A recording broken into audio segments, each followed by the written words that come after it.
viewer. Here we are going to take the text to make an addition there. Let's apply there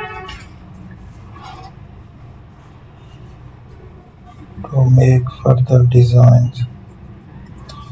Make it fixed. We will take the style of the text.